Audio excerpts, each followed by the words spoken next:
જમ્મુ કાશ્મીરમાં થયેલ આતંકવાદી હુમલાઓમાં શહીદ થયેલા પ્રવાસીઓને શ્રદ્ધાંજલિ આપી ભચાઉ વિશ્વ હિન્દુ પરિષદ અને બજરંગ દળ દ્વારા પૂતળા દહન કરી વિરોધ પ્રદર્શન કરવામાં આવ્યું।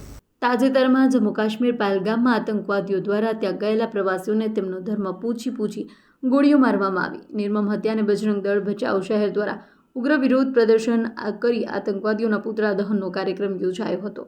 વિશ્વ હિન્દુ પરિષદ વાગડના જિલ્લા અધ્યક્ષ અવિનાશભાઈ જોશીએ જણાવ્યું હતું કે વર્તમાન સરકાર જમ્મુ કાશ્મીરને પર્યટન સ્થળે ઉચ્ચ સ્તરે લઈ જવાનો પ્રયત્ન કરી રહી છે, ત્યારે પ્રવાસીઓએ જ તેમનો ધર્મ પૂછી હત્યા કરવાની અત્યંત ઘૃણાસ્પદ ઘટનાનો અમે સખત શબ્દોમાં વખોડી કાઢીએ છીએ। આ બાબતે સરકારે આ કૃત્ય આચરનાર નરાધમોને તાત્કાલિક ધોરણે પકડી પાડે ફાંસીની સજા આપે તેવી માંગણી કરી છે।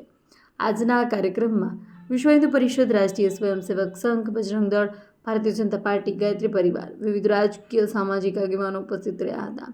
આયોજન મહેશભાઈ સોની, રમેશભાઈ જોશી, અલ્પેશ પ્રજાપતિ અને બજરંગ દળના કાર્યકરોએ સંભાળ્યું હતું। અહેવાલ માં ન્યૂઝ મહાવીર સિરાણા, ભચાઉ। ગઈકાલે જમ્મુ કાશ્મીરના પહેલગામમાં જે હિન્દુ પ્રવાસીઓ પર્યટકો જે 26થી વધારે આ યાત્રિકોની સહેલાણીઓની એમનો ધર્મ પૂછીને જે નિર્મમ હત્યા કરવામાં આવી છે, વિશ્વ હિન્દુ પરિષદ આ ઘટનાને સખ્ત શબ્દોમાં વખોડી કાઢે છે। આ હિન્દુસ્તાનમાં અત્યારની સરકાર જમ્મુ કાશ્મીરને જ્યારે એક પર્યટન સ્થળ તરીકે વિકસાવવાના અથાગ પ્રયત્નો કરી રહી છે, ત્યારે આવા નરાધમો દ્વારા પ્રવાસીઓને એમનો ધર્મ પૂછીને જે હત્યા કરવામાં આવી છે એ ક્યારે ચલાવી ન લેવાય।